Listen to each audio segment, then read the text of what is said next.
Assalamualaikum warahmatullahi wabarakatuh. Eh, untuk pembahasan materi UAS, itu kita akan membahas mengenai metabolisme. Nah, sebelum kita membahas jauh mengenai metabolisme, saya bahas dulu mengenai pengantarnya.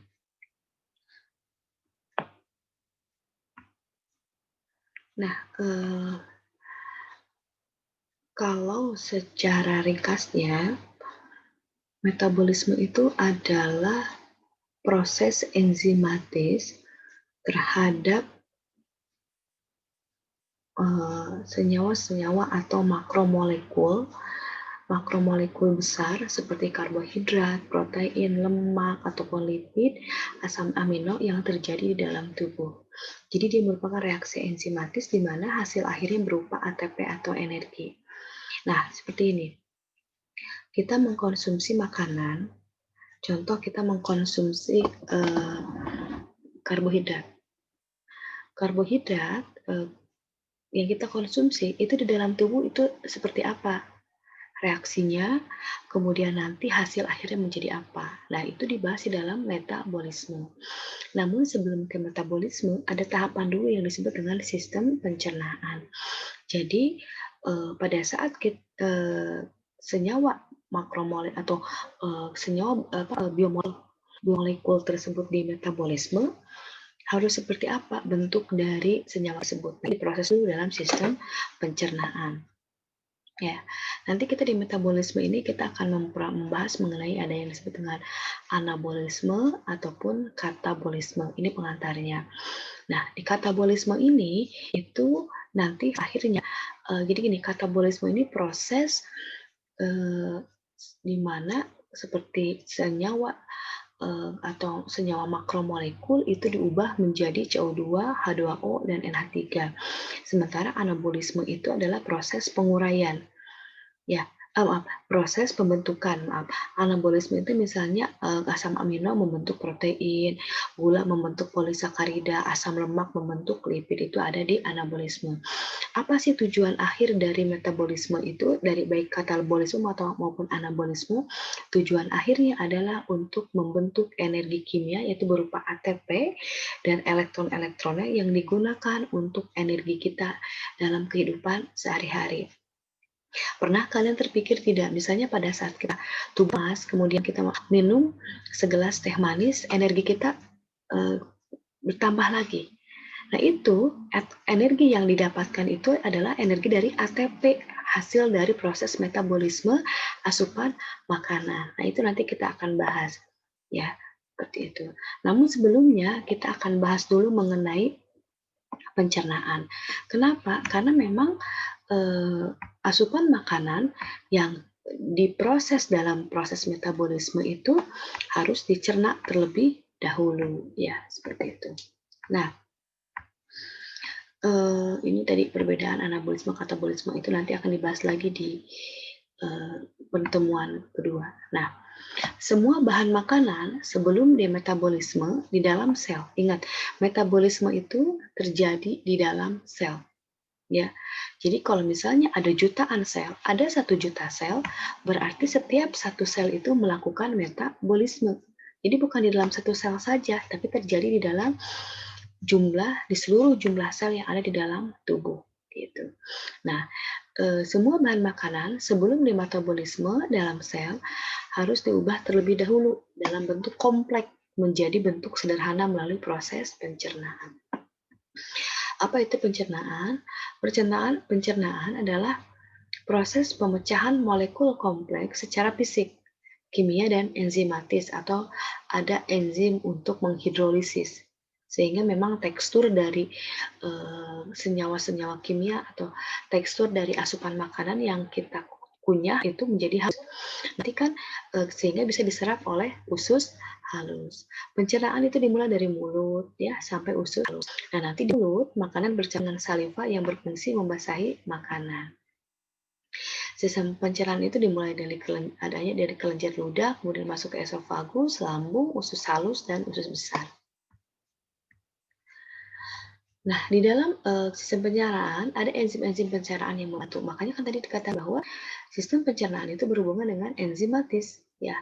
Misalnya di sini ada enzim amilase yang ada di dalam kelenjar saliva, ya, di mana enzim amilase ini menghidrolisis pati atau karbohidrat menjadi maltosa.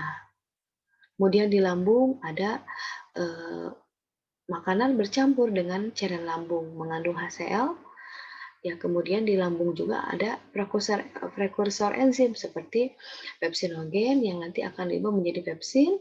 Pepsin bisa mengkatalisis reaksi hidrolisa protein.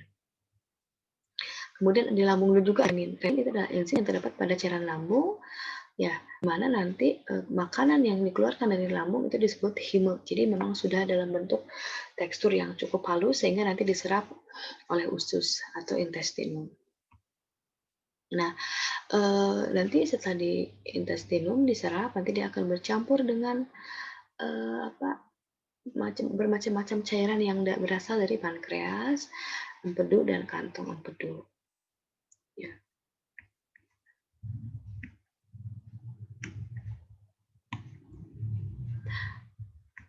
Nah, ini tadi bagaimana peran empedu di dalam pencernaan, bahwa empedu ini bisa mengemulsi lemak, kemudian bisa menyerap lemak, kemudian juga empedu itu mengandung pigmen, di mana pigmen itu berupa hemoglobin, sehingga akan memberikan warna yang spesifik pada fesis dan urin. Kayak bagaimana pencernaan karbohidrat, ya.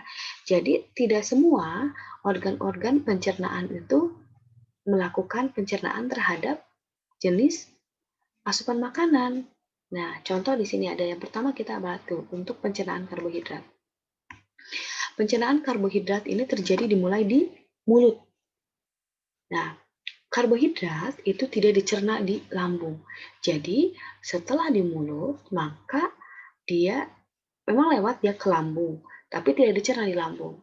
Kemudian setelah dicerna di mulut itu secara halus masuk, kemudian ke lambung, kemudian masuk ke usus halus. Nah, baru di usus halus ini dicerna lagi dengan bantuan enzim amilase dari pankreas, enzim maltase, laktase, sukrase dari cairan dinding usus halus. Jadi, ingat bahwa di dalam lambung tidak terjadi pencernaan karbohidrat.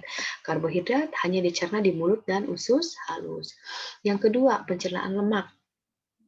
Lemak itu dicerna, ingat, di mulut tidak ada pencernaan lemak. Jadi hanya lewat saja. Ya, masuk lemak ke dalam mulut, kemudian di mulut tidak terjadi pencernaan lemak, kemudian masuk ke lambung, di sana pun tidak terjadi. Jadi lemak hanya dicerna di dalam usus halus yang bekerja sama dengan empedu dan juga enzim lipase dari pankreas. Jadi langsung jadi hanya lewat laut saja, ke mulut lewat, ke lambung lewat. Nah, nanti baru dicernanya di usus halus dengan enzim lipase dan empedu, ya, seperti itu. Kemudian bagaimana protein? Nah, protein itu dicerna mulai di lambung, di mulut dia tidak. Jadi pada saat dikunyah ya dia tidak dicerna, jadi hanya lewat saja. Kemudian masuk lambung, dia baru dicerna dengan enzim pepsin, kemudian lanjut ke usus halus, baru dicerna juga di usus halus menggunakan bantuan enzim tripsin, kemotripsin, karboksidaptidase, aminopeptidase, dan dipeptidase. Nah, sekarang apa sih hasil akhir dari pencernaan? Misalnya kayak tadi di mulut karbohidrat itu kan di mulut dicerna, kemudian masuk ke langsung di usus halus. Hasil pencernaan berupa apa? Yang pertama, karbohidrat, hasil pencernaan dari karbohidrat itu berupa glukosa. Makanya kan kita kemarin membahas di materi UTS itu mengenai glukosa, bahwa nanti jenis karbohidrat yaitu glukosa yang akan masuk ke usus halus. Karena glukosa ini merupakan karbohidrat yang paling sederhana sehingga dia mampu menembus lubang-lubang atau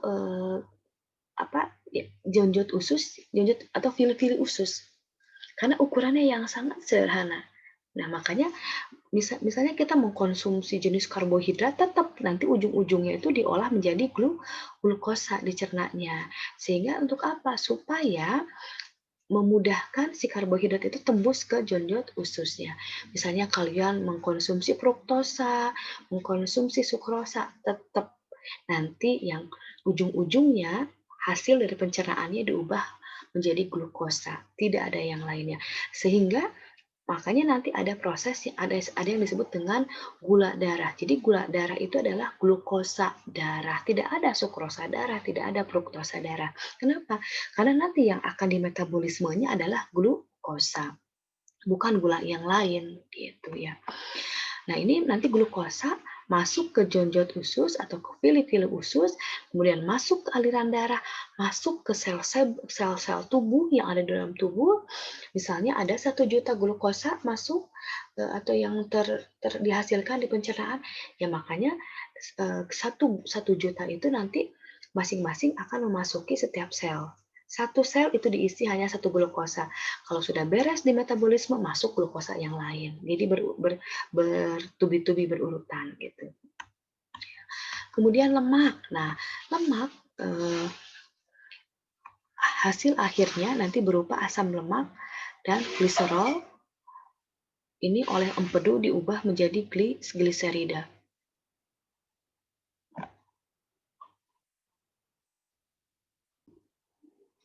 Nah, lemak ini hasil akhir pencernaannya tadi di usus, nanti akan masuk ke dalam jonjot usus atau yang akan diserapnya itu berupa asam lemak dan gliserol. Kemudian nanti oleh empedu diubah menjadi gliserida. Makanya di darah itu ada yang namanya trigliserida darah, karena itu hasil dari proses pencernaan lemak. Nah, inilah nanti yang akan dimetabolisme, ya, yang akan di metabolisme di dalam sel lemak, jenis lemak gliserol dan gliserida ini. Kemudian protein, hasil akhir dari pencernaan protein yang nanti akan masuk ke jonjot usus dan yang akan disalurkan ke darah untuk protein itu adalah asam amino. Misalnya kalian mengkonsumsi atau makan ayam, telur gitu ya, di sana itu banyak proteinnya. Nah, nanti si protein-protein itu diurai menjadi asam-asam amino, kemudian nanti diserap asam amino itu oleh jonjot usus atau fili-fili usus, masuk ke dalam aliran darah, kemudian dimetabolisme. Ya, yang ke, nah itu ya, nah, tuh ada 3 besar ya. Jadi nanti untuk metabolisme nanti akan dibahas, yaitu metabolisme lemak, maaf, karbohidrat, protein, lemak ya, dan apa namanya itu, kalau vitamin itu tadi dibahas karena memang vitamin sudah langsung digunakan di dalam proses enzimatisnya gitu ya. Ini ringkasannya ya. Nah, ini nah nanti untuk metabolisme masing-masing metabolismenya akan dibahas satu persatu ya, seperti itu. Nah, itu paling itu saja dulu mengenai sistem pencernaan atau pengantar dari metabolisme. Nanti untuk jenis-jenis metabolisme itu akan, atau misalnya akan dibahas di awal ya.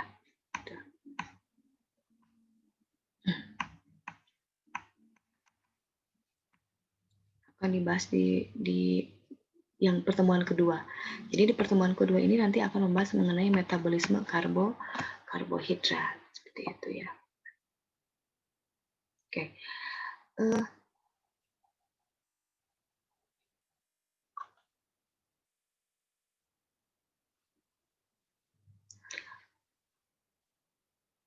Mohon maaf ada gangguan.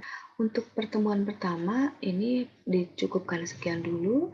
Nanti kita akan lanjut di pertemuan kedua mengenai metabolisme karbohidrat. Nah, di sana nanti akan dijelaskan mengenai apa itu anabolisme, katabolisme, dan yang lainnya.